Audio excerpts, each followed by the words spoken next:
Bonjour à tous, je me présente, Vincent Créache, je suis formateur à l'école de kiné de Brest.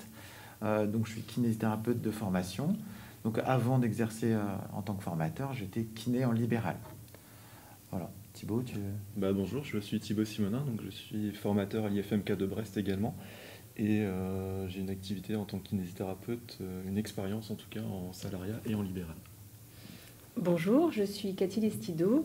Je suis kinésithérapeute aussi en SSR spécialisé sur le centre de Peyraridier à Roscoff. Et je travaille essentiellement dans le service de neurologie adulte. Bonjour, je suis Nalouen Ilias, donc je suis kiné à l'hôpital, au pôle femmes-enfants, c'est-à-dire en pédiatrie, maternité et néonat. Bonjour, Vincent Lucas, je suis kiné libéral à Brest depuis 2009. Bonjour à tous, moi je suis Quentin Moisan, j'ai 23 ans et je suis étudiant en dernière année à l'IFMK de Brest, donc en quatrième année. Merci. Du coup, je vous propose de commencer en parlant de la formation initiale en kinésithérapie. Est-ce que tu voudrais bien nous présenter, Thibaut, la formation ? Bien sûr, donc la formation initiale se déroule en 4 ans après une première année universitaire généralement pour accéder à l'IFMK. Cette formation se découpe en 2 cycles. Un premier cycle de 2 années qui permet d'aborder les fondamentaux. On peut parler d'anatomie, de physiologie, les techniques de base de kinésithérapie, des connaissances en sciences humaines, en santé publique. Et un deuxième cycle de 2 ans également qui se consacre un petit peu plus à la professionnalisation et à des connaissances et des compétences spécifiques à des champs de pathologie particuliers. Cette formation comprend à la fois des cours théoriques et des travaux pratiques et également des périodes de stage. Donc, à savoir qu'il y a 6 semaines de stage en première année et à partir de la deuxième année, 12 semaines de stage sur l'ensemble de l'année. Ce qui permet à la fois de combiner des enseignements théoriques et pratiques à l'IFMK et de l'expérience clinique sur le terrain. Est-ce que tu pourrais nous présenter, Thibaut, des spécificités de l'IFMK de Brest au niveau de l'enseignement ? Alors dans notre enseignement, on utilise beaucoup de projets, parfois combinés avec des formations d'autres professions de santé, des séminaires interpro, il y a des projets aussi interpromotion, du tutorat entre les étudiants des promotions plus anciennes envers les jeunes arrivants, des projets de déplacement sur des congrès, d'accompagnement des étudiants vers ces déplacements-là. D'autres projets d'utilisation des nouvelles technologies aussi au niveau pédagogique, la création de vidéos, de tutos, d'infographies entre autres. Voilà, donc on essaye d'utiliser un petit peu tous les moyens à notre disposition pour rendre la formation optimale. D'accord. Du coup, Quentin, toi tu le vis de l'intérieur, la formation, et justement, est-ce que tu pourrais nous présenter ton point de vue d'étudiant ? Donc moi j'ai fait une première année de médecine, donc sous le format PACES, donc, qui a changé un petit peu depuis. J'en ai fait 2, bien sûr. Voilà. Et donc j'ai obtenu mon concours métier de la rééducation, et je suis rentré donc, à l'IFMK de Brest. On avait le choix, soit à Brest, soit à Rennes. J'ai décidé de venir à Brest parce que ça m'avait plu, l'ambiance brestoise, et puis l'ambiance à l'école aussi. J'avais des retours de ce qu'on m'avait dit, ça se passait très bien.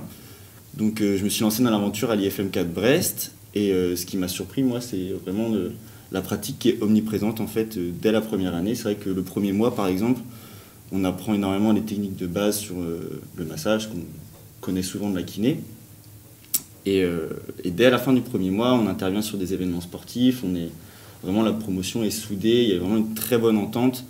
On avait aussi, cette année c'est un petit peu particulier, mais on a un bureau des étudiants qui est vraiment très dynamique, qui organise pas mal d'événements. Donc ça, c'est aussi appréciable. Et c'est vrai qu'au niveau de l'enseignement, c'est assez clair. Le premier semestre, on fait tout ce qui est anatomie aussi, membrin, tout ça. Après, ce sera le membre supérieur. On voit l'anatomie, les muscles, les os, le fonctionnement. Et après, on enchaîne, on apprend les techniques de base de la kiné. On apprend comment ça fonctionne le système de santé. On apprend toutes ces choses-là. Les techniques, comme disait Thibaut, essentiellement sur les 2 premières années. Et les 2 années d'après, on est plutôt dans la mise en pratique de ces outils-là dans des situations de soins qu'on nous présente, notamment cette année en 4e année qui est assez récente dans le schéma de la formation. On travaille sur beaucoup de cas cliniques, donc ça devient très concret. Pour nous, c'est assez appréciable, parce que du coup, ça nous permet vraiment de nous mettre en situation, de nous projeter. On a les stages, bien sûr, où on le fait facilement, parce qu'on a des vrais patients, donc on n'a pas le choix. Mais des fois, pour revoir certaines notions, ou en tout cas pour attaquer la vie de kiné qui nous attend à partir du 1er juillet, c'est appréciable d'avoir eu toutes ces sessions-là où on met sur des cas pratiques. Enfin, c'est très concret, en fait. C'est ça que moi, personnellement, j'ai apprécié. Donc, je pense que c'est une formation, si on a envie d'être très vite confronté au concret, au réel de la situation et de pouvoir agir rapidement, c'est parfait, quoi. Et c'est vrai que pour l'aspect financier de l'école, c'est aussi une information que moi j'ai eue pendant ma PACES. Il y avait des contrats de fidélisation qui existent. Il faut en fait se rapprocher de l'école. Il y a une liste d'établissements qui proposent des places pour ces contrats-là, ce qu'on appelle des contrats de fidélisation. Et moi, personnellement, j'ai réussi à en contracter un avec le CHU de Brest. Donc, la région Bretagne paye mes études. Et en contrepartie, je vais travailler 3 ans dès la sortie de mon diplôme avec le CHU. Donc, moi, c'est la façon de travailler qui m'allait au moins pour commencer. Donc, je sais que dès le 1er juillet, je serai à l'hôpital et je serai au contact des patients dans un milieu qui me plaît. Donc, c'est une dernière année où on va profiter, on va amasser un maximum de connaissances. Donc, pour préciser ça, c'est les études à l'IFMK de Brest sont payantes. Donc, normalement, tu aurais dû payer environ 6 000 € par an. Oui. Et du coup, grâce à ce processus de fidélisation, là, tu as la prise en charge de tes études et la rémunération de ta dernière année. C'est ça. On a aussi une rémunération mensuelle cette année-là. En 4e année, ça permet aussi, nous, d'alléger notre budget étudiant, ce qui n'est pas le cas de tout le monde et ce qui explique aussi que pas mal de mes collègues, moi, dans la promo, vont se tourner vers du libéral pour essentiellement l'aspect financier. Et ça creuse un petit peu plus le déficit de kiné, en tout cas en structure. Et il n'y a pas que des hôpitaux dans ces contrats-là, il y a aussi des EHPAD, il y a des SSR, il y a vraiment une panoplie d'établissements. Donc voilà, c'est pas que l'hôpital non plus, il faut le savoir. Mais c'est des places qui sont assez chères. Malheureusement, ces contrats-là, il y en a peu quand même. Il y a quand même maximum 3 places dans les plus gros établissements qui proposent, et souvent c'est 1 ou 2 places. Donc voilà, il y a cette possibilité-là, mais il faut se renseigner. Ok. Donc ce qu'on retient aussi, c'est qu'il y a une grande importance de la pratique au sein de l'IFMK. Et tu as parlé d'une deuxième partie qui est de la formation, comme Thibault l'a aussi fait référence, qui est la formation en milieu clinique, donc pendant les stages. Et du coup, là, justement, Vincent, Nolwenn et Cathy, ils ont l'habitude d'accueillir des stagiaires. Est-ce qu'il y a un d'entre vous qui voudrait en parler comment se déroulent les stages avec les étudiants?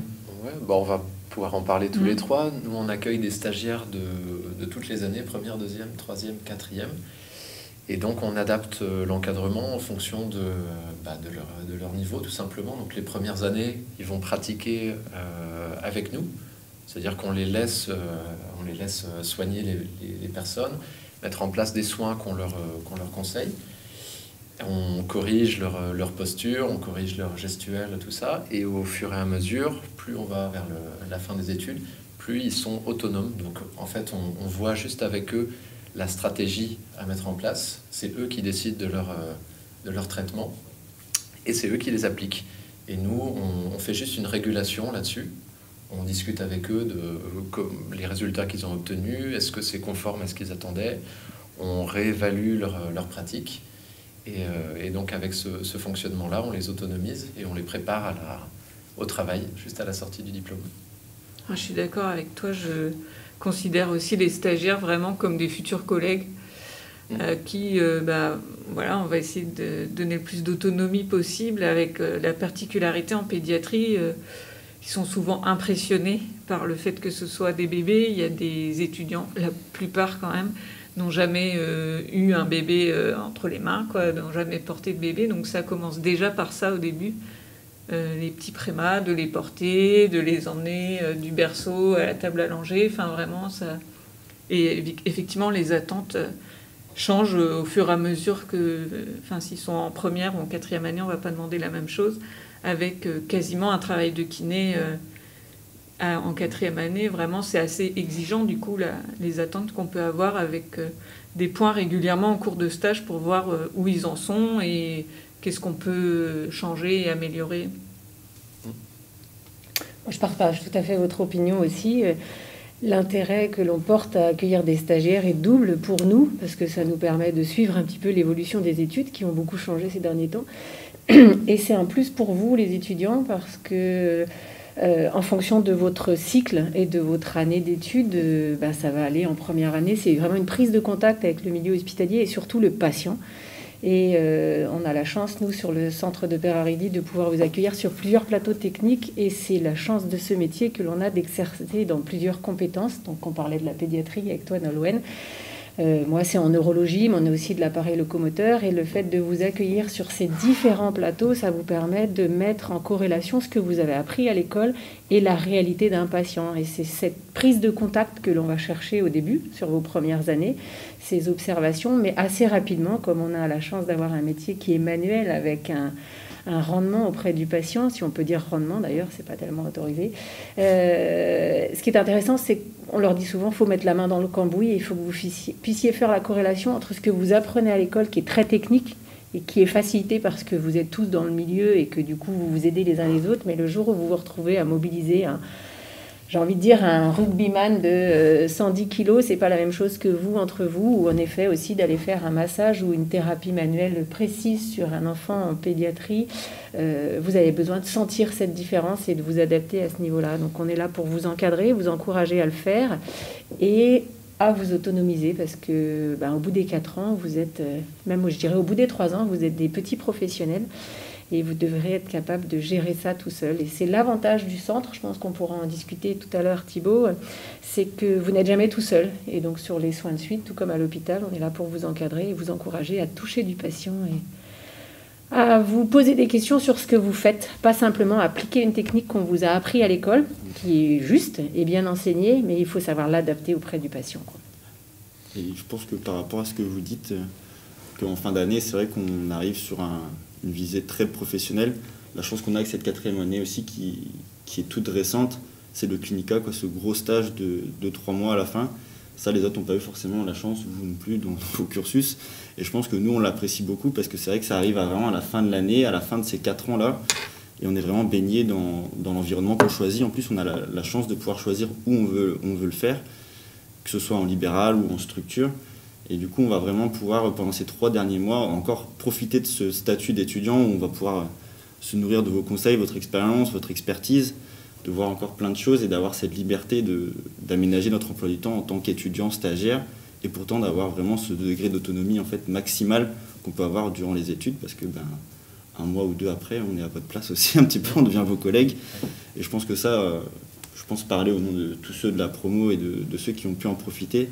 C'est vraiment une super expérience et c'est un gros plus, je pense, dans le changement de la réingénierie des études de kiné.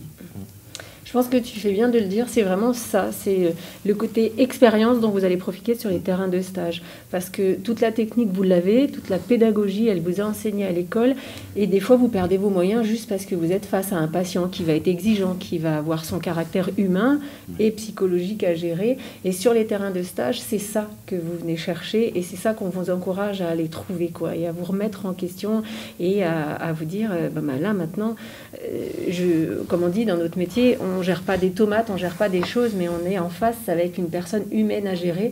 Et c'est là qu'il faut profiter de l'expérience que nous, on peut vous apporter. On n'est pas là pour vous instruire une technique ou une pédagogie, mais vous aider à vous mobiliser pour justement rentrer en contact avec ce patient et vous remettre en question en permanence pour vous dire, est-ce que là, je lui apporte quelque chose ou je le guide? Parce que finalement, c'est le patient qui fait sa rééducation. Nous, on est juste les guides pour l'aider, quoi. C'est vrai que c'est du coup, pardon. Vas-y. Vraiment une richesse de la formation, cette possibilité de stage qui sont au nombre de 7 en fait sur l'ensemble de la formation et qui permettent à chaque fois de réaliser un stage sur un terrain clinique différent.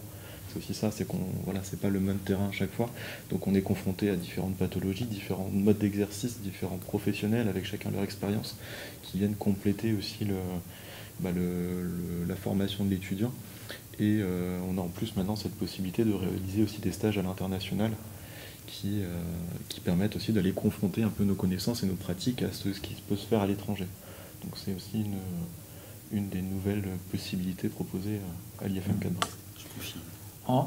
En synthèse, là, ce qu'on retient, c'est quand même qu'on voit qu'il y a un accompagnement progressif sur le parcours de stage tout au long des 4 années, avec dès la première année des stages qui ne sont pas des stages d'observation, mais d'initiation, et que l'étudiant il va prendre de l'autonomie pour finir par un stage de 12 semaines, où là, il va finir autonome avec des prises en charge qui seront guidées par le tuteur.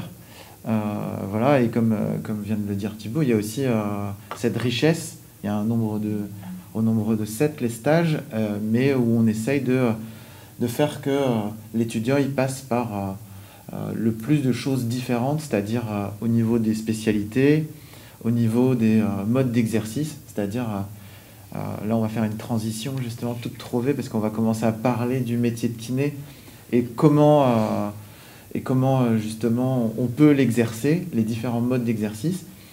Voilà, donc je peux passer la main à Cathy là pour parler de la spécificité du mode d'exercice en centre de rééducation fonctionnelle. Alors nous, en centre de rééducation fonctionnelle, on est salarié déjà. Donc on a des horaires fixes. Voilà. Personnellement, je vais parler de ce que je connais. Nous, on commence à 8h30 et on finit à 17h30 globalement tous les jours. Et on travaille du 1er janvier au 31 décembre avec 5 semaines de congés payés et des récupérations de roulement, comme on appelle ça maintenant, quoi. Après, on a des plateaux de rééducation spécifiques et spécialisés. Et je crois que c'est comme ça dans tous les centres de rééducation, où on va séparer les exercices de l'appareil locomoteur qui vont regrouper la traumato, la rhumato, et les spécialités de neurologie, puis les spécialités de cardiovasculaire, certaines spécialités de respi, et enfin la pédiatrie, quoi. C'est globalement les grands plateaux techniques qu'on peut trouver sur des centres de rééducation. Chacun peut être plus ou moins spécialisé, quoi. L'avantage... Est-ce que tu pourrais nous préciser ce que c'est qu'un plateau technique ? Oui. Sur le plateau technique, alors si on prend un plateau technique de neurologie, donc c'est des patients en centre de rééducation qui sont en hospitalisation complète, donc qui dorment là, ou en hôpital de jour sur certains centres. Et il y a plusieurs salles de rééducation. En l'occurrence, nous, on a une salle de rééducation kiné. Et il y a des pôles de rééducation ergothérapie, APA ou physiothérapie. C'est là qu'on va pouvoir proposer toute la rééducation au sens large qui va être dispensée aux patients sur prescription médicale. Le médecin est dans le service et donc c'est vraiment une unité fermée, quoi.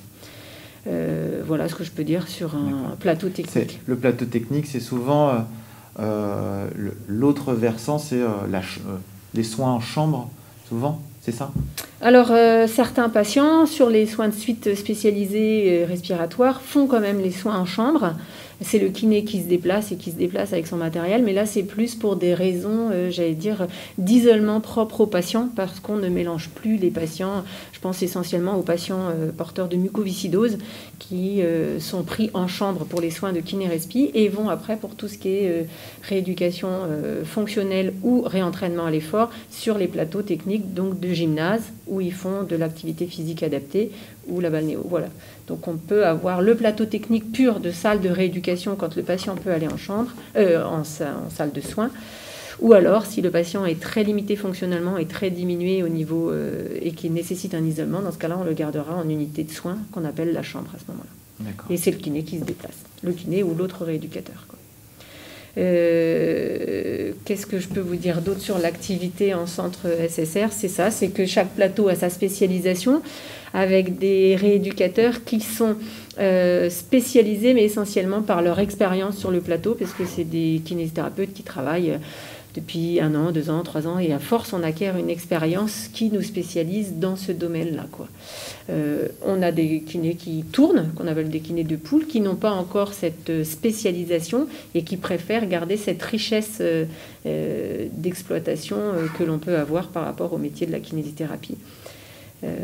Qu'est-ce que je peux vous dire d'autre? Avec les ergots, les orthophonistes. Et l'avantage du centre de rééducation, c'est ça, c'est que l'on peut proposer aux patients des soins pluridisciplinaires où on travaille en équipe, du coup, avec des synthèses hebdomadaires et des visites médicales hebdomadaires aussi qui sont faites, et chacun peut dire où en est le patient, et du coup, ça nous permet de travailler ensemble et de dire, tiens, est-ce qu'on pourrait pousser la rééducation en proposant de l'activité physique adaptée, en l'emmenant au gymnase?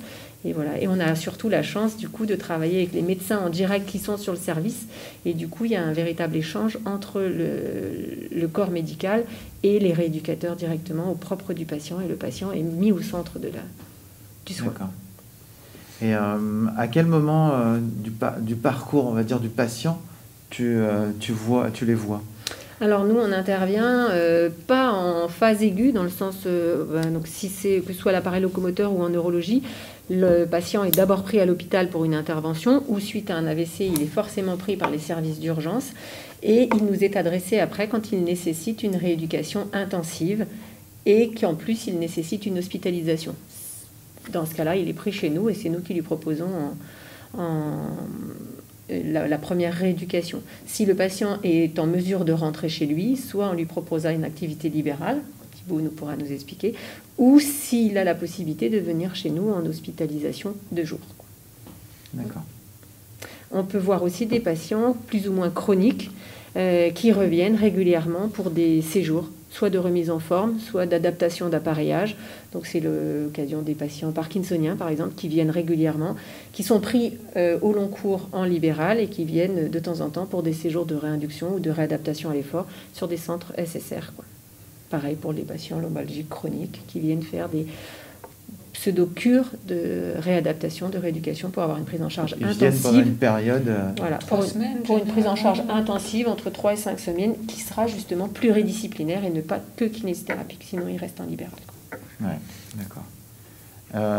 Nolwenn, est-ce que tu pourrais nous parler des spécificités de l'exercice en hôpital? En hôpital. Ah oui, en hôpital, je retrouve un peu ce que tu dis avec les autres professionnels qui sont à portée de main, ils sont juste là dans le même service et ça aide d'avoir des échanges, différents points de vue et aussi le retour des médecins. Voilà, ça, il y a une pratique interprofessionnelle qui du coup permettent vraiment d'adapter ce qu'on fait, de ne pas attendre l'avis d'un médecin comme quand on est en libéral où des fois voilà, la temporalité est différente, on va dire. C'est d'autant plus important qu'à l'hôpital, on est dans l'aigu, quoi. Les gens sont passés par les urgences ou des fois c'est une hospitalisation programmée, mais on est vraiment, ils sont là quelques jours en vrai, ils restent pas très longtemps, donc il faut que ce soit rapide. Donc on fait pas mal de réunions de synthèse, de transmission. Et tu parlais du déroulement d'une journée en centre de rééducation. Le déroulement d'une journée, c'est pareil, c'est à peu près les mêmes horaires à l'hôpital, c'est des horaires classiques, 9h-17h, une pause le midi, voilà, c'est les vacances, les congés payés, voilà. Mais par contre, il y a des temps dédiés aux transmissions, aux réunions, qui sont quand même, quotidiennement, on fait des transmissions, et ça peut être aussi informel. Il y a aussi tout un temps de dossiers informatiques, et tout ça, c'est assez balisé, tout ça. Et tout ça, tous ces temps-là font partie du temps de travail du kinésithérapeute.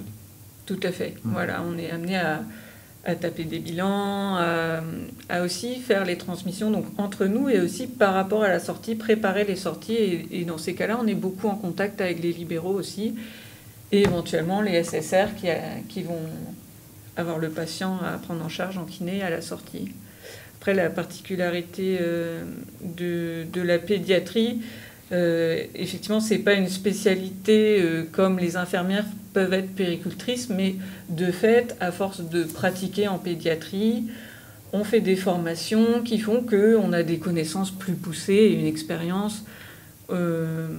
Et alors, l'intérêt de la pédiatrie, à mon sens, c'est que c'est très vaste. Ça peut être la kiné respiratoire en pédiatrie, la neurologie en pédiatrie. Ça peut être les nourrissons, les plus grands, voilà, il y a vraiment énormément de domaines. Ça peut être l'oralité, où là, on va être un peu dans des compétences partagées avec les orthophonistes. les soins de développement en néonat, où on est dans les compétences partagées avec les psychomotriciens et les puéricultrices. Enfin, voilà, donc on va reparler aussi juste après des domaines d'activité, des spécialités entre guillemets. Est-ce que Vincent, tu pourrais nous donner ton point de vue sur l'exercice libéral? L'exercice libéral, c'est comme une sorte de micro-entreprise. C'est-à-dire que le kinésithérapeute libéral est libre d'exercer comme il l'entend. Alors, il y a une très très grande variété de modes d'exercice. Certains travaillent à mi-temps, certains travaillent énormément, jusqu'à 45-50 heures par semaine. On peut choisir l'orientation de son travail, on peut choisir les types de pathologies qu'on veut préférentiellement soigner, que ce soit les sportifs, les enfants, ou la kinésithérapie respiratoire, par exemple. Et on est en lien avec les autres professionnels de santé plutôt par courrier ou par téléphone. On n'a pas de lien direct comme il peut y avoir à l'hôpital ou en centre de rééducation, où on peut aller taper à la porte du médecin d'à côté. Là, on fonctionne essentiellement à distance. Mais en tout cas, on est autonome dans le choix des traitements. Et ça, c'est très appréciable. Voilà. Par exemple, si tu pouvais reprendre le schéma de la journée type, par exemple, d'un kinésithérapeute en libéral. Alors, la journée type, elle se partage entre des soins à domicile et des soins au cabinet. La proportion des deux est au choix du kinésithérapeute. En règle générale, les kinés commencent vers 8 ou 9 heures du matin pour terminer entre 17h30 ou 20h, suivant les journées. La plupart des kinés travaillent sur 4 jours plutôt remplis ou 5 jours avec des horaires classiques. Et voilà. D'accord, ouais. Donc on voit qu'il y a une plus grande variabilité au niveau de la journée du kiné en libéral par rapport au centre de rééducation et à l'hôpital. Ouais. Il y a des kinés qui ne font que des domiciles d'ailleurs, des kinés libéraux. Oui, ce qui simplifie les choses. On n'a pas de local à gérer, pas de charge particulière. Et juste un exercice à temps plein à domicile. Ouais, ça se fait. Il y a vraiment cette liberté-là de faire comme on veut en libéral. Ça, c'est sûr que c'est un avantage. C'est particulier. Alors, on va pouvoir aborder un autre point qui est lié à ça. C'est le mode de rémunération. Comment ça fonctionne en libéral, comment ça fonctionne à l'hôpital et en centre de rééducation. Ouais. Vincent, si tu veux... Donc, en libéral, on est payé à l'acte. C'est-à-dire que plus on travaille, potentiellement, plus on a de revenus. Et actuellement, le tarif moyen des séances est autour de 16 € la séance. Donc après, pour une rémunération en libéral, une fois qu'on a déduit toutes les charges, en règle générale, on peut espérer une rémunération entre 2 et 3 000 € en moyenne, suivant son temps de travail. Voilà, c'est directement lié au temps de travail. Voilà. Vu que on est payé par nombre de patients, de consultations qu'on va faire avec les patients. Tout à fait. Une autre chose aussi, c'est que du coup, en libéral, on gagne autant en début de carrière qu'en fin de carrière. La rémunération est liée au conventionnement, et donc on est dépendant de ça. Donc tant que les tarifs n'augmentent pas, les revenus du kinésithérapeute libéral n'évoluent pas non plus. Donc un kiné qui sort de l'école de kiné ou un kiné qui a 25 ans d'expérience gagnera la même chose. D'accord. Ouais. Comment ça se passe à l'hôpital Alors à l'hôpital, c'est des grilles de salaire donc, qui évoluent en fonction de l'ancienneté. Donc plus on a d'ancienneté, plus notre salaire augmente. Et c'est donc... on a les 35 heures, on fait un peu plus à l'hôpital et on récupère sous forme de RTT. Voilà la rémunération qui est la même grille en fait que les infirmières par exemple. D'accord. On peut aussi être amené le week-end à l'hôpital de Quimper où je travaille, c'est 3 week-ends par an, on fait des gardes qui sont en partie récupérées et en partie rémunérées aussi. D'accord. Et du coup avec une progression sur les grilles, ça veut dire qu'il y a une progression tout au long de la carrière, et que là, par contre, il y a une différence entre le jeune diplômé et celui qui a 25 ans d'expérience. Alors, c'est vraiment un ordre d'idée, je ne connais pas exactement, mais mettons entre 1500 et 2200. D'accord. À peu près ça, l'évolution.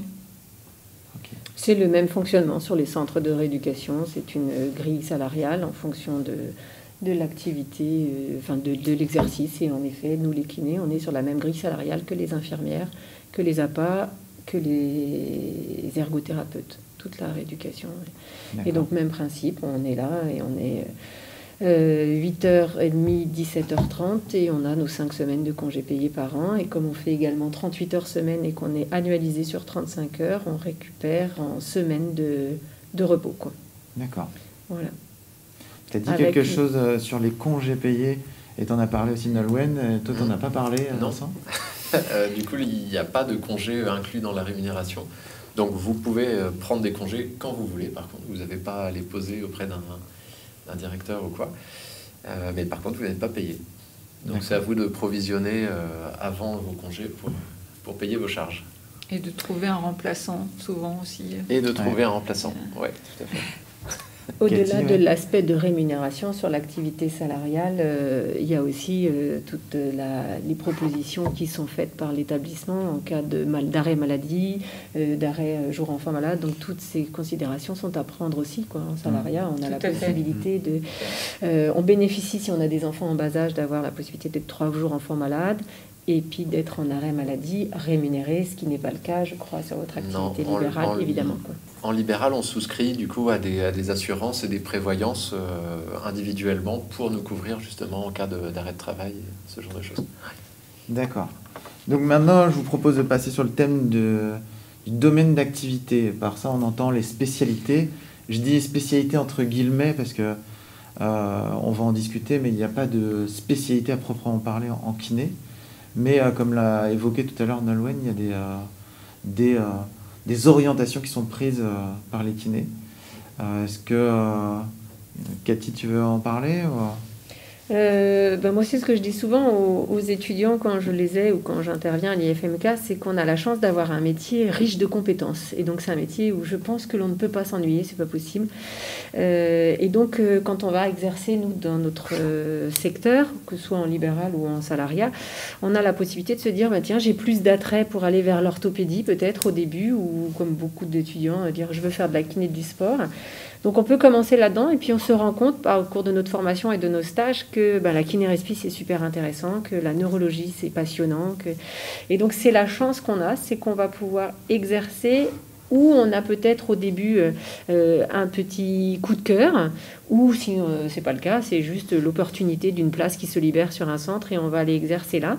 Donc on a tous les compétences d'exercer dans tous ces domaines et c'est notre expérience, les formations que l'on va pouvoir faire sur site ou les formations que l'on aura en profitant de l'expérience de nos collègues qui vont faire qu'on va se spécialiser. En fait, on va rentrer dans quelque chose qui va nous intéresser un petit peu plus, on va se renseigner et on va se façonner un petit peu plus sur cette spécialité-là et c'est ce qui va nous donner ce caractère de spécificité. Et après, on a la chance de pouvoir justifier de la formation continue en France, où il y a pas mal de centres de formation spécialisés qui viennent nous compléter la formation de base. Comme je l'ai dit, les compétences sont nombreuses en rééducation et 4 années, c'est très court pour faire le tour. Et en 4 ans, en fait, on vous bombarde d'informations, mais forcément, tout ne reste pas. Et c'est quand on va mettre la main dans le cambouis qu'on va se façonner. Et justement, retourner faire des formations spécialisées après sur des thèmes précis vont nous donner une compétence supplémentaire et surtout vont nous permettre d'être à l'aise, de maîtriser un sujet. Et c'est cette maîtrise qui va nous donner une spécificité qui fera notre expérience. On n'aura pas vous êtes d'accord avec moi, on n'aura pas de critères. Je suis spécialisée, mais j'aurais fait mon expérience et je me serais instruite davantage sur ce domaine-là. Ça fera de moi ce que tu as dit tout à l'heure, c'est que il n'y a pas d'obligation d'avoir un diplôme pour exercer une spécificité. C'est la compétence qui fait. Donc je gagne en compétence et du coup je suis un peu plus légitime à travailler avec ces patients. Pour autant, ça n'interdit pas à d'autres kinés qui ont peut-être moins de formation que moi de le faire. On est tous dans la capacité, on a tous les compétences. À partir du moment où on a validé notre diplôme d'État, on peut exercer dans tous les domaines de compétences de la kinésithérapie. Mais tout un chacun a le droit de dire « je préfère travailler en pédiatrie parce que j'aime bien les enfants, parce que on a cette chance-là de pouvoir se dire « je veux aller là » et donc de le faire. C'est ce côté-là. On ne va pas aller se mettre en difficulté si on a un problème relationnel avec les enfants. Au contraire, on peut se dire, je suis formée, mais je ne veux pas y aller. Et donc, je ne le fais pas. Ça évolue aussi au cours d'une carrière. Oh, oui. Ouais, voilà, Au début, on ne sait pas forcément. D'ailleurs, alors après, c'est mon point de vue personnel. Je trouve que c'est bien d'avoir une certaine culture générale de kiné, de savoir rééduquer après une opération du genou, après un AVC avec une hémiplégie, et pas forcément être que spécialisé, mais bon, ça n'engage que moi comme point de vue. Et donc ça évolue au cours de la carrière, et aussi les formations, elles servent aussi, je trouve, à se mettre un peu à la page, parce que la kiné évolue, les sciences évoluent, et la médecine évolue, et voilà. les techniques aussi. Donc, notre formation initiale, des fois, elle date un petit peu, et c'est bien aussi de se tenir au courant, quoi. Au-delà d'aller dans un domaine particulier, c'est aussi d'être au courant de ce qui se fait maintenant, et en plus, ça a un côté motivant aussi dans notre pratique quotidienne. Le fait de faire des formations régulièrement, c'est d'ailleurs une obligation dans notre métier, ça rebooste. Et ça nous ouvre, à beaucoup de choses. C'est une obligation légale pour l'ensemble des professionnels de santé de continuer à se former tout au long de la vie. Et les kinés sont une des professions de santé qui se forment le plus. Donc il y a un grand choix de formation très très varié.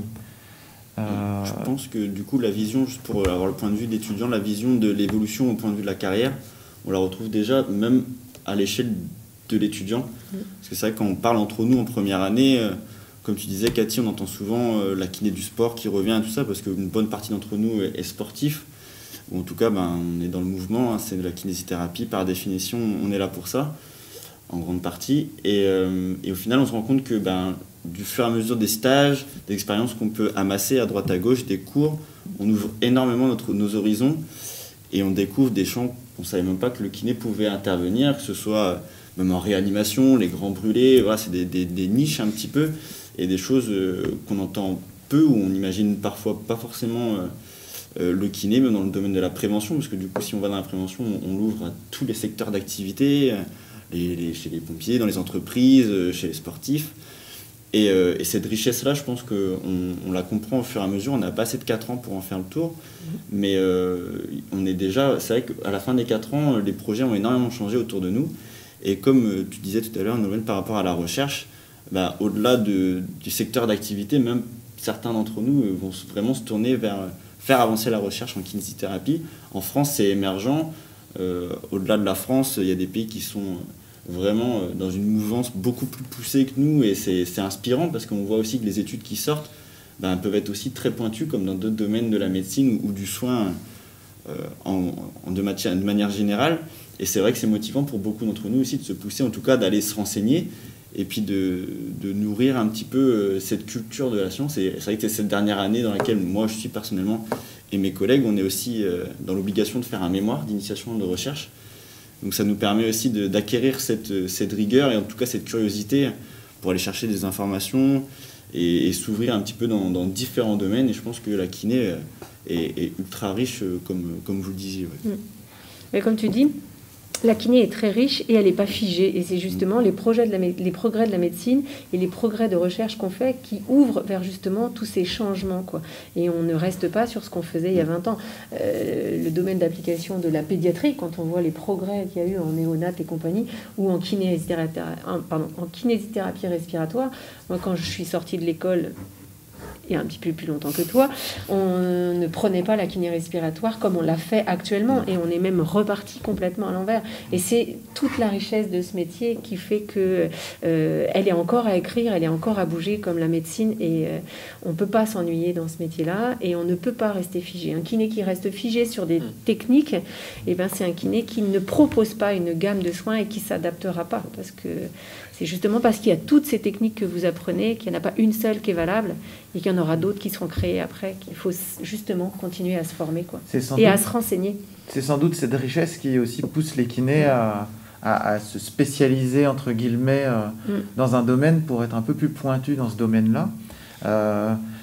Thibaut, tu pourrais peut-être nous parler de ton expérience, parce que toi, tu t'étais spécialisé en kiné respiratoire, et justement, sur les modes d'exercice, tu as eu l'occasion de travailler en kiné respiratoire dans différents établissements. C'est ça. C'est-à-dire que moi, en tant que jeune diplômé, j'ai débuté une activité libérale généraliste. Puis ensuite, j'ai rejoint le centre de Peraridi à Roscoff, où j'ai eu l'occasion de travailler avec les patients atteints de mucoviscidose. Et j'ai pris goût en fait à cette prise en charge de patients atteints de pathologies respiratoires. Donc avec le temps, j'ai passé 2 ou 3 ans dans ce service-là, donc j'ai acquis aussi de l'expérience et j'ai des souhaits de formation en fait, qui sont apparus aussi de mon côté pour améliorer mes connaissances et mes compétences à la fois théoriques et pratiques pour la prise en charge de ces pathologies-là. Et donc j'ai fait une formation courte pour apprendre de nouvelles techniques de désencombrement bronchique. Par la suite, j'ai quitté Peraridi, je suis revenu en cabinet libéral. Et petit à petit, j'ai une activité qui s'est rapidement orientée finalement vers la prise en charge de pathologies respiratoires, où finalement j'ai continué à enrichir mon expérience et j'ai également suivi un diplôme universitaire du coup sur 1 an de réhabilitation respiratoire, donc c'est aussi une autre forme de formation continue disponible. Et du coup, finalement, j'étais arrivé, avant de rejoindre l'IFMK, sur une activité libérale qui était quasiment orientée quasiment que vers la prise en charge de patients atteints de ces pathologies-là, enfants ou adultes. Donc après, sur les modalités d'exercice, quand j'ai connu cette prise en charge-là, Peraridi, une prise en charge pluridisciplinaire avec des infrastructures, des moyens matériels aussi qui permettaient un certain confort et de pouvoir proposer aussi des techniques peut-être plus abouties, plus développées, avec ces échanges avec des professionnels plus expérimentés, avec les médecins, avec les autres professions, donc c'était une grande richesse. Cette prise en charge-là était rarement dans l'aigu, en tout cas à Peraridi, c'était toujours des séjours qui étaient programmés, soit de cure antibiotique, soit de réentraînement à l'effort. Par la suite, en libéral, j'ai vu que finalement il y a des patients qui viennent pour des pathologies aiguës, une prise en charge aiguë sur quelques jours ou quelques semaines, et puis d'autres qu'on va suivre au long cours en fait, de façon quasiment quotidienne pour certaines pathologies ou au moins hebdomadaire pour d'autres, et avec des projets de prise en charge qui sont différents, des moyens matériels qui sont différents aussi, mais ça reste très riche en tout cas, même malgré... on pourrait penser qu'en se spécialisant, en orientant sa pratique vers un domaine précis, on pourrait perdre dans la richesse de notre métier, mais en fait, moi je trouve toujours qu'il y avait une grande richesse de prise en charge différente, que chaque patient, même si on prend 2 patients avec une même pathologie, la prise en charge ne sera pas forcément la même, et du coup on ne peut pas s'ennuyer, comme tu disais, dans notre métier, hein. C'est vrai que c'est très très riche. Et j'ai aussi eu l'occasion d'exercer un petit peu en service de pneumologie à l'hôpital, où là on est vraiment encore dans l'aigu, on est amené à faire des gardes aussi en réanimation, en soins intensifs, avec des soins vraiment encore différents de ce qu'on peut voir en cabinet ou à domicile ou en centre de rééducation. Donc là on voit qu'on peut faire différents modes d'exercice dans le même champ d'activité, on va dire, la kiné-respi, l'exemple là. Et puis ce que tu abordais tout à l'heure, Nolwenn, c'était aussi certains kinés qui vont garder une pratique généraliste et puis qui peuvent avoir une spécialité entre guillemets, encore une spécificité d'exercice. Tu avais des exemples ou Du coup, moi j'ai mon exemple de la pédiatrie. Ouais. Mais je rejoins un peu ce que tu as dit, c'est que moi j'ai eu un cabinet en libéral orienté en pédiatrie et la pratique était encore différente de celle que j'ai à l'hôpital et même en pédiatrie, en maternité ou en néonat, on va pas faire la même chose. En fait, c'est toujours la même idée qu'il n'y a pas de quoi s'ennuyer parce qu'en fait c'était la première fois que je travaillais en néonat et c'est encore un autre domaine. Oui, voilà. Après, on peut, je pense, s'orienter vers la pédiatrie et finalement, j'ai entendu des gens qui, par exemple, avaient eu des enfants et ne pouvaient plus travailler en pédiatrie et se sont encore spécialisés, on va dire, ou orientés vers autre chose. Ouais. Là, c'était les chaînes, les mésiristes, quoi, des pratiques de thérapie manuelle ou des choses encore différentes. Donc, en fait, on peut aussi bifurquer d'une spécialité à une autre. Je ne sais pas si je fais si je ferais de la pédiatrie toute ma vie. Ça, c'est une autre richesse. C'est-à-dire qu'on peut avoir plusieurs carrières en tant que kiné Contrairement aux médecins qui choisissent une spécialité une bonne fois pour tous, nous on peut changer en cours de route. Voilà. On sort de ces 4 années d'études maintenant avec ces compétences-là et on peut les reprendre quand on veut. Elles ne sont pas écartées parce qu'on a fait 20 ans de neurologie.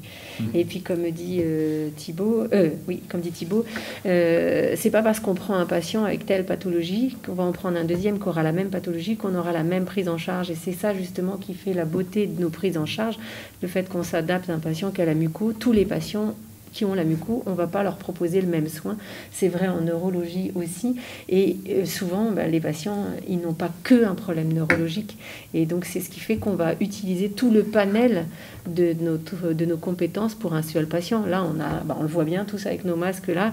On peut très bien avoir une pathologie neurologique et en plus, malheureusement, attraper le Covid, ce qui fait qu'on aura besoin de kiné respiratoire. Et donc, du coup, ça ne nous empêche pas d'avoir en plus de la kiné respiratoire ou de tomber dans les escaliers en repartant d'ici et de se faire une entorse. Donc ce n'est pas un patient qui a telle ou telle pathologie, mais c'est le propre de ce métier, c'est qu'on va prendre en charge un patient, un monsieur un tel ou une madame un tel, et on va s'adapter avec tout ce qu'on en a dans notre carquois pour essayer de le traiter ce jour-là, quoi. Donc ce n'est pas cette spécialité, comme on dit là, qu'on échange, qui fait que on va mettre de côté tout ce que l'on aura appris et tout ce qu'on va continuer d'exploiter pendant notre carrière, quoi. Du coup, moi, ça me fait penser effectivement qu'on est vraiment dans un domaine, un métier de contact et de relation. Faut, à mon avis, aimer les gens aussi pour notre métier. Quand j'entends qu'il y a des échanges avec l'étranger, par exemple, lors de la formation initiale maintenant, c'est quelque chose que je trouve bien. C'est bien quand on est kiné d'avoir vu des choses, d'avoir éventuellement voyagé, éventuellement... de se tenir au courant, informer d'une manière générale, quoi, d'être un peu au fait de la société. C'est vraiment quelque chose donc de concret, parce que manuel, mais aussi de concret, parce que dans la société, on n'est pas isolé dans une pratique, dans un labo, même s'il y a des kinés qui font de la recherche maintenant, mais on est vraiment dans le réel. Quand vous allez à domicile... Et vous êtes vraiment dans comment peuvent vivre certaines personnes. On est quand même confronté à la maladie, mais aussi à la précarité, à toutes sortes de choses. Et il faut quand même aimer les gens, je pense, quand même. Et s'adapter, du coup, parce qu'en effet, du coup, en fonction de la personne... empathique, adaptable. On ne peut pas dire, non, je ne vous prendrai pas, vous, en soin, parce que vous habitez trop loin, parce qu'on n'a pas la même façon de vivre, parce qu'on n'a pas la même façon de faire. Et c'est ça, c'est s'adapter, se retrouver.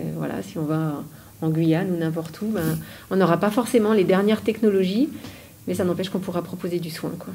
On devra même proposer du soin. Toi, Quentin, est-ce que ça te parle, ces différentes spécialités? Est-ce que tu t'es déjà fait, vu que tu es en 4e année, une image de ce que tu as envie de faire dans ton projet professionnel? Du coup, moi, pour ce qui me concerne personnellement, j'ai déjà, à l'issue de l'école, le contrat au CHU. Mais c'était une envie qui datait d'avant, puisque personnellement, dans mon parcours, j'étais pompier volontaire avant de rentrer à l'école. Donc c'est vraiment cette idée, comme vous disiez, en fait, l'empathie, le contact et tout ça, qui a toujours été pour moi l'objectif de vie. Et du coup, au-delà de l'aspect financier du contrat, c'était pas juste que pour ces économies-là budgétaires vraiment strictes, c'était aussi pour cet exercice-là qui pour moi était vraiment l'hôpital, comme on dit, ouvert à tous, pour tous, avec les moyens mis en commun, et tout le monde travaille pour le patient. C'est ça que je voulais expérimenter. Donc c'était cette pratique hospitalière. Donc après 3 ans minimum, plus si ça se passe bien, ailleurs si d'autres opportunités se présentent, ou voilà, selon ce qui se passe. Mais je me vois bien faire plusieurs années en structure, tout ça c'est quelque chose qui me plaît. Et par la suite, je pense finir en tout cas en milieu libéral pour avoir justement cette possibilité d'affiner mes prises en charge vraiment sur une patientèle qui me ressemble peut-être plus, ou en tout cas dans laquelle j'aimerais, comme on disait, se spécifier, pas trop spécialiser, mais plutôt orienter ma prise en charge. Et c'est vrai que par exemple le mémoire aussi, c'est une opportunité pour des fois aller créer des opportunités. Personnellement, je fais mon mémoire chez les pompiers, le risque de troubles musculo-squelettiques. Et c'est vrai que dans la réflexion, en parlant avec les interlocuteurs, on se rend compte qu'il y a un énorme besoin de prise en charge dans ce milieu-là. Donc il y a des postes qui n'existent pas encore. Les kinés chez les pompiers, il n'y en a que très très peu. Et possiblement, ça pourrait aboutir sur une collaboration avec les pompiers. Enfin, c'est des choses qu'on entend très peu, Et il faut savoir aussi créer, saisir les opportunités. Et on parlait tout à l'heure de voyager, je peux en parler un petit peu aussi. Je suis parti à Montréal, du coup, en février. Et c'est vrai qu'on a pu aussi se confronter, parce qu'on est parti à 2 de l'école, on a pu se confronter à une autre façon de fonctionner, à une autre école déjà, nous, à notre échelle, mais aussi un autre système de soins. C'est très enrichissant pour après apporter ça ici, leur apporter, nous, notre point de vue. Et c'est vraiment cette base d'échange-là, je pense qu'on peut retrouver dans beaucoup de métiers, mais en kiné qui est essentiel. On le retrouve à tous les niveaux, que ce soit nous dans la pratique, avec le patient, les collègues ou l'international. Du coup, les possibilités sont vraiment multiples. Alors, on en a déjà parlé, mais on va peut-être aborder la formation tout au long de la vie, donc la formation continue. Donc, c'est la façon dont vont continuer à se former les kinés après leur formation initiale. Est-ce que Vincent, toi, pourrais nous expliquer comment ça se passe?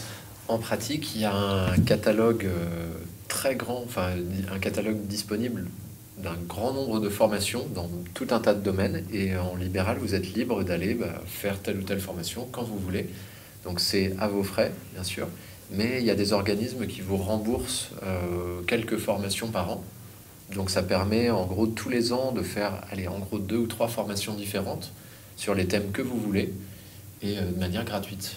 Donc ça, c'est une opportunité super. Et c'est, je pense, plus facile qu'en centre ou en structure. Bien Oui. sûr.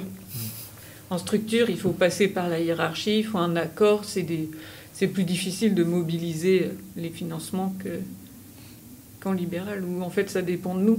Bon, en général, c'est ce que tu dis, c'est un catalogue, tiens, je vais faire ci, je vais faire ça, et voilà. Et ça se fait beaucoup plus facilement. Ouais, très facilement. Mais ça, c'est les formations courtes. Alors, il y a des formations courtes, c'est-à-dire sur un week-end ou 2 week-ends, et des formations longues qui s'étalent sur plusieurs années, jusqu'à 5 ans pour certaines formations, notamment dans le domaine de thérapie manuelle, donc les soins pour les articulations, les muscles et les nerfs. Voilà. Et il y a aussi les formations... donc là, on est dans la formation continue... j'arrive pas à trouver le mot, mais on est dans une partie de la formation continue. Et puis il y a aussi la formation universitaire, où là, il n'y a pas forcément formation continue, formation courte de diplôme. Puis après, il y a les formations universitaires où on va pouvoir faire des DU, des diplômes universitaires, ou des masters, et voire même au-delà des masters, il y a maintenant de plus en plus de kinés qui font des doctorats. Donc là, c'est en lien avec la recherche dont on a un peu parlé tout à l'heure. Voilà, donc tout ça, c'est des possibilités qui sont offertes aux kinés aujourd'hui en France. Quelqu'un veut parler encore du mode de fonctionnement de la force? C'est vrai que pour le coup, j'ai fait un diplôme universitaire, un DU d'éthique, qui à la limite n'est pas dans la technique complètement, mais qui ouvre encore vers les sciences humaines. Donc à ce moment-là, j'étais en libéral. Donc c'est vrai que je me suis dit, et si je faisais un DU d'éthique, et je l'ai fait facilement avec...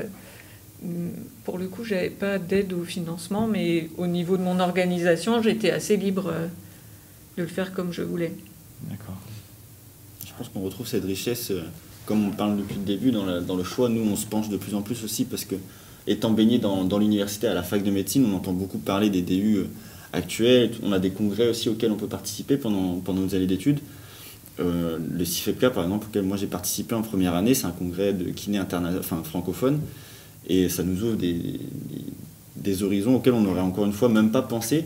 Par exemple, on a les DU d'hypnose, des choses comme ça, des DU de communication thérapeutique, des choses qui sont à côté du soin, qui ne sont pas dans la technique pure, mais qui sont dans l'accompagnement. Et comme on disait tout à l'heure, c'est un peu la base de notre métier aussi, d'être dans la relationnel, dans l'échange avec les gens.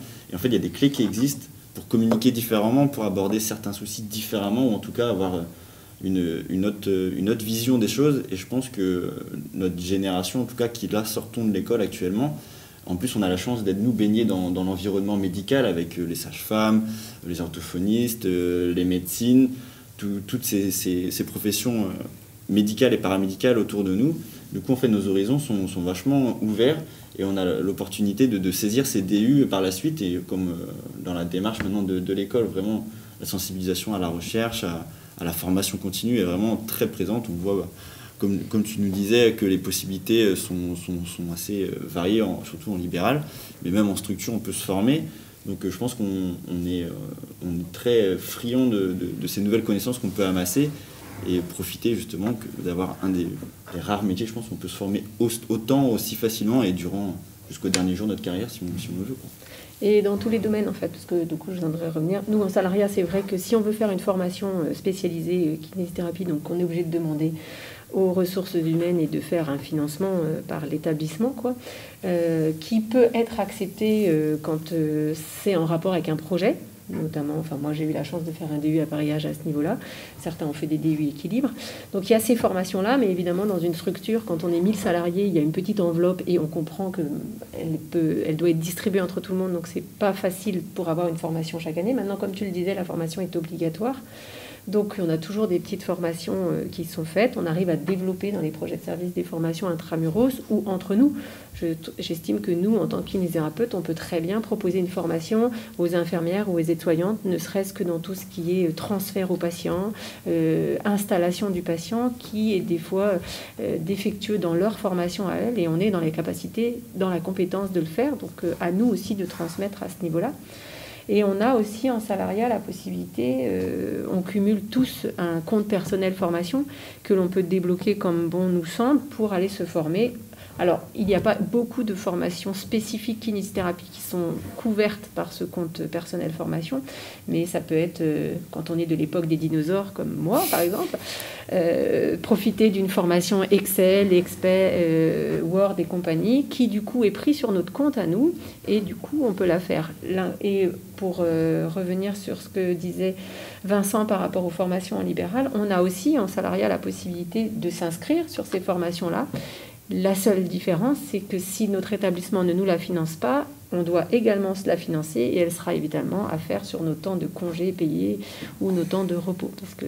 Mais on a quand même cette liberté de se former, soit l'aide d'avoir une prise en charge par notre établissement, soit de le faire comme en libéral par nos propres moyens, quoi. Et en effet, comme tu dis, c'est une richesse pour nous, et on a aussi la possibilité de former les autres, qui est aussi une richesse, de montrer ce que c'est que notre activité pour le patient. Et de bénéficier éventuellement d'une formation de la diététicienne ou d'un médecin qui fait un topo sur des thèmes. Tout à fait. À l'hôpital, on fait beaucoup ça, comme on a aussi des internes qui, eux, ont des cours. On peut aller à ces cours-là. Donc moi, je pense à un cours sur l'allaitement, par exemple, qu'une médecin fait. Une diététicienne a fait un topo sur le diabète. Et nous, les kinés, on fait ces topos-là sur la plagiocéphalie, les malformations, malpositions du pied. Du coup, il y a quand même des échanges comme ça et des formations. D'autres modes de formation. Qui ne sont pas identifiés dans de la formation continue, mais autant profiter de ça. Alors, en conclusion, je pense que il y a quelque chose qu'on n'a pas abordé. Là, on a abordé, on va dire... ce qui est le plus généralement pratiqué par les kinés, c'est le soin. Mais il y a aussi une spécificité de la kiné, c'est qu'il y a d'autres champs d'activité que le soin. Par exemple, il y a la formation, la prévention. Est-ce que vous pourriez partager quelques expériences pour finir notre discussion ?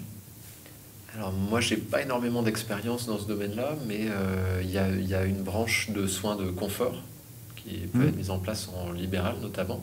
Donc du massage bien-être, ce genre de choses. Tu en parlais tout à l'heure, il y a de la prévention en entreprise, donc prévention gestes et postures surtout, troubles musculo-squelettiques, les TMS. Après... Il va y avoir de l'animation de séances de gym, de coaching sportif, de pilates, des choses comme ça aussi. Voilà, il y a un point commun quand même que vous avez, c'est que vous intervenez tous dans la formation initiale des kinés à l'IFM4 Brest. Donc quand on est kiné, quand on a une expertise, on peut être aussi sollicité pour participer à la formation des étudiants. Voilà. Mais là, du coup, c'est un retour d'expérience que l'on vient proposer aux étudiants. On leur dit ce que nous on fait, en leur précisant que c'est notre façon de faire. Et comme je disais tout à l'heure, on n'a pas la vérité absolue. En tout cas, moi, je ne crois pas avoir la vérité absolue dans la prise en charge de mes patients. Mais encore une fois, c'est une transmission. une transmission de notre quotidien, de notre expérience, de notre vision du patient, en les ouvrant un petit peu sur ce qui peut se faire aujourd'hui et comme on disait tout à l'heure, en les informant du fait que ce n'est pas figé, que ça va bouger et que ça a déjà bougé, quoi.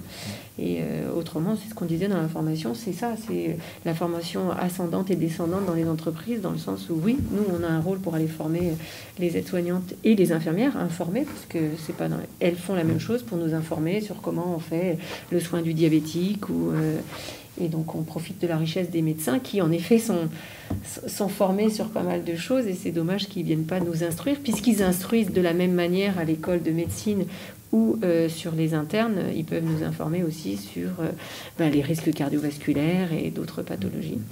Je pense qu'on a aussi un autre domaine de formation auprès du patient en lui-même, au-delà du soin, comme tu disais, c'est tout ce qui va être éducation thérapeutique, qui est un soin en lui-même, mais qui n'est pas un soin descendant, dans le sens où c'est un échange avec le patient pour que le patient devienne autonome dans sa prise en charge aussi, je dis, pour qu'on ne soit pas tout le temps à côté de lui et derrière lui, et qu'il puisse avoir une autre vie que celle qui est en milieu hospitalier ou en structure libérale. Donc la dispensation de cours, je sais pas comment on dit ça, de séminaires entre guillemets d'éducation thérapeutique, ou même maintenant dans lesquels tu vas animer face à plusieurs patients. Voilà, c'est ça. Ateliers. Et voilà, c'est des groupes d'échange pour que le patient, entre eux, j'ai envie de dire, verbalise et extériorise des choses et se rende compte de comment vit un autre patient avec telle ou telle pathologie, et c'est eux-mêmes qui vont en fait par simple échange se dire bah oui tiens, ah mais oui j'avais pas pensé à ça, mais je pourrais faire ceci ou cela.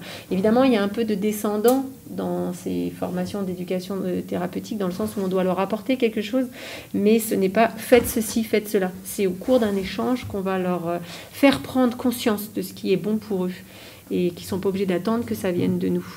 Après, qu'est-ce que l'on peut aussi proposer comme formation? En tout cas, on le fait au sein du réseau Neuro-Bretagne maintenant. C'est dispenser des soirées à thème et d'information auprès des libéraux ou dans les services de soins à domicile, donc les équipes mobiles et les équipes d'HAD, d'hospitalisation à domicile, où en fait les patients qui sortent de SSR spécialisés comme le nôtre par exemple en neurologie, où on a des patients qui restent 1 an, 2 ans avec des prises en charge et des séquelles qui peuvent rester lourds, quand on va les transférer, le but du jeu est que le patient retourne à domicile, retourner sur des prises en charge en libéral, où le libéral n'a pas l'habitude d'avoir ce genre de patient-là, donc on fait des soirées à thème, d'échanges, qui permettent de garder un lien entre la prise en charge libérale et la prise en charge en SSR. Il y a un réseau qui se met en place aussi comme ça pour la pédiatrie, entre les libéraux et les salariés aussi, pour un peu fluidifier et améliorer les soins. C'est vrai qu'on a un rôle aussi d'information, d'échange, et même dans une séance, on va tenir compte, on va faire par exemple de la kiné-respi à un petit qui a de l'asthme, et on va quand même revoir comment il peut prendre ses médicaments. Alors c'est bien quand c'est en groupe, quand il y a plusieurs enfants asthmatiques et qu'on voit comment un tel prend ses médicaments, un tel oublie, pourquoi. Oui, on a un rôle en fait en tant que kiné dans la qualité de vie des patients chroniques. Il y a aussi ça qui est intéressant et important. Et c'est très intéressant quand on les prend ensemble, justement parce qu'ils se rendent compte qu'ils ne sont pas tout seuls à vivre ça au quotidien, et c'est plus facile pour eux de se dire ah bah tiens, il n'y a pas que moi qu'elle vient embêter à dire ceci ou cela, et si lui y arrive, moi je peux le faire. Du coup ça nécessite aussi des compétences d'animation et de gestion d'un groupe.